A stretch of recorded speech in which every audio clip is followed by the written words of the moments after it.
Stock market update చూస్తే దేశీయ stock మార్కెట్లు ఇవాళ భారీ నష్టాలతో ముగిశాయి. ప్రపంచ వాణిజ్యంలో నెలకొన్న అనిశ్చిత పరిస్థితులు, విదేశీ మదుపర్ల వరుస అమ్మకాలు, బలహీన కార్పొరేట్ ఫలితాలు కలిసి మార్కెట్ను కుదిపేశాయి.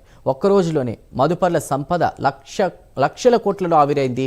ఉదయం నుంచే నష్టాలు ప్రారంభమైన మార్కెట్లు రోజంతా ఒత్తిడిలోనే కొనసాగాయి. సెన్సెక్స్ ఓ దశలో 1200 పాయింట్లకు పైగా నష్టపోయి 2 నెలల కనిష్ట స్థాయికి చేరింది. చివరకు సెన్సెక్స్ 1065 పాయింట్ల నష్టంతో 82,180 వద్ద ముగిసింది. నిఫ్టీ కూడా కీలకమైన 25,200 స్థాయిని కోల్పోయి 353 పాయింట్ల నష్టంతో 25,232 వద్ద స్థిరపడింది.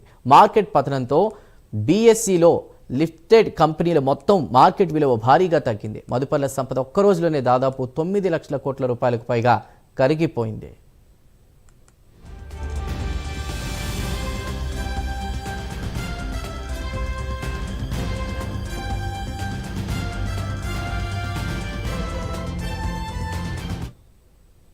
సెన్సెక్స్ 30 స్టాక్స్లో ఒక్క హెచ్డిఎఫ్సి బ్యాంక్ మినహా మిగిలిన అన్ని షేర్లు కూడా నష్టాల పాలయ్యాయి. Eternal, Bajaj finance, Sun Pharma, IndiGo, Trent వంటి హెవీ వెయిట్ స్టాక్స్ భారీగా పడిపోయాయి. విస్తృత మార్కెట్లో పరిస్థితి మరింత దారుణంగా మారింది. మిడ్ క్యాప్, స్మాల్ క్యాప్ సూచీలు 2.5% వరకు క్షీణించాయి. బీఎస్సీలో ఎక్కువ సంఖ్యలో షేర్లు నష్టాల్లోనే ముగిశాయి. ఇక మార్కెట్లు ఇవాళ దారుణంగా పడిపోవడానికి కారణం ఐటీ రంగం. ఐటీ షేర్లలో అమ్మకాల ఒత్తిడి తీవ్రంగా కనిపించింది. నిఫ్టీ ఐటీ ఇండెక్స్ 2% కంటే ఎక్కువగా పడిపోయింది.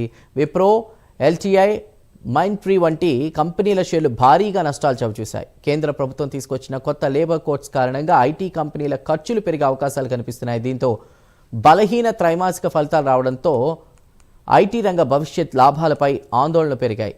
ఇదే ఐటీ స్టాక్స్ పై భారీ అమ్మకాలకు దారితీసింది.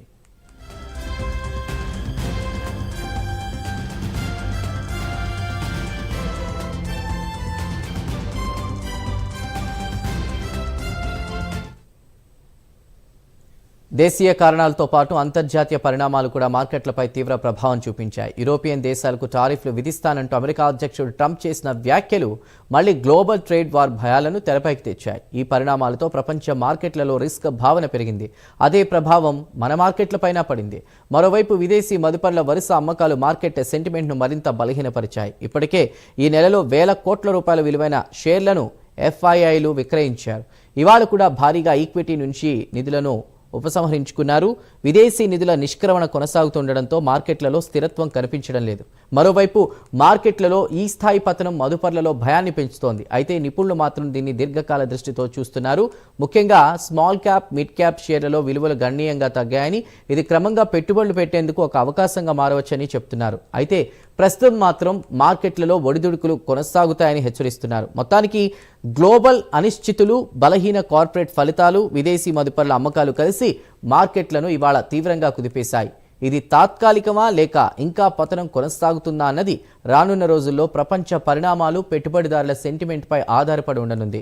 మదుపర్లు మాత్రం తక్షణ నిర్ణయాలు తీసుకోకుండా ఆలోచించి తదుపరి అడుగులు వేయాల్సిన పరిస్థితి ఏర్పడింది.